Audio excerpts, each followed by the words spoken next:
Everyone has an opinion about drinking through a straw.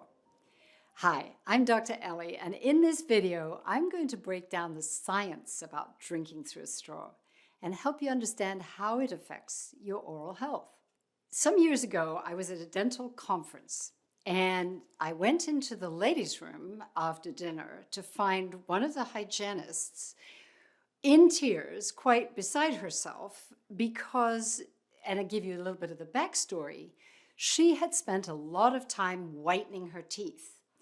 And unfortunately, she had then had a glass of red wine. Her teeth were now bright purple, and she didn't know what she could do for the rest of the evening. She was in the mirror crying her heart out about her purple teeth. I need to explain that teeth don't necessarily stain. They stain if your teeth are porous. They won't stain if your teeth are strong and resilient. You see, healthy tooth enamel actually is stronger than steel. You can look up the Mohs, M-O-H-S, hardness number of enamel, healthy enamel, and you will find it has a Mohs hardness of 5. Steel has a Mohs hardness of about 4.5. So healthy enamel is really hard, really resilient, really good at resisting stains. This is why if you have a healthy tooth surface, you don't have to worry about foods. You don't have to worry about eating blueberries or drinking wine. Yes, there are things you can do to help protect your teeth while you're drinking. For example, at a cocktail party, sipping on wine for hours and hours, I would be nibbling tooth protective cheese alongside the wine, because you don't want to be hours and hours with an acidic drink of any kind, because that's what makes it porous. Maybe drinking through a straw is a good idea, right? It bypasses those front teeth. You can drink something like had this hygienist had her wine through a straw, or, if you're drinking something acidic that you're concerned is going to demineralize your teeth, pull the minerals out of your teeth, by putting it in a straw, you are imagining that you are bypassing the damage. Now, there's an argument that I buy into that the damage is actually simply pushed to the back of your mouth. And if you drink through a straw very acidic drinks, your damage will occur on the molars at the back of your mouth. So you may not see the damage on your front teeth, but it will be there on your back teeth. And in fact, certain ways of drinking can damage those back teeth in a very peculiar and difficult way, where they actually demineralize on the inner surfaces of them. And that can be devastating for your back teeth.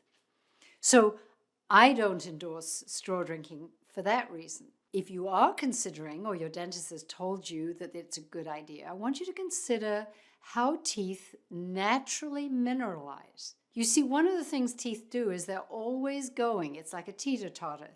They demineralize and then they remineralize. And when that occurs, you are building brand new enamel.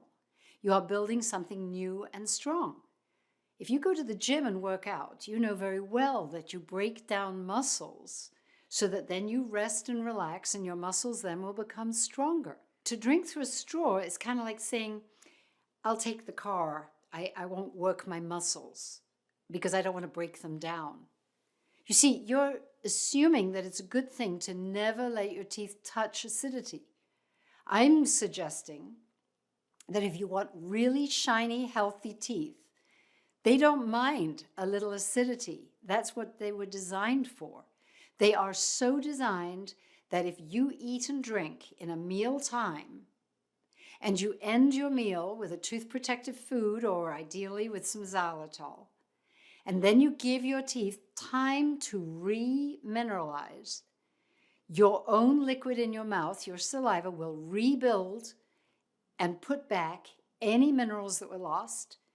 And this new enamel that you will rebuild will be stronger than the enamel was before, because it's younger. It's just like your bones, just like your muscles if you work out. So you may be thinking that drinking through a straw is a great idea to protect you from damage.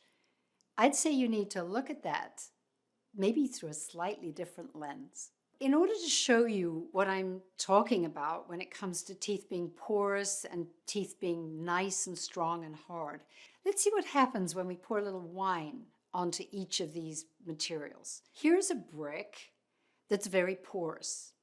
Here's a tile that is glazed. It's strong on the outside. It's going to be more resistant to the liquids.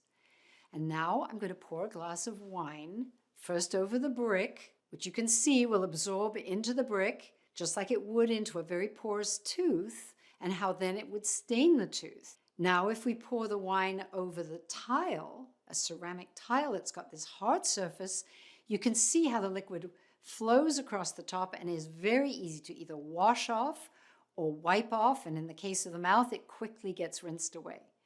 So these different materials are here to illustrate why it's so important to keep our teeth strong and hard and shiny and resistant to staining.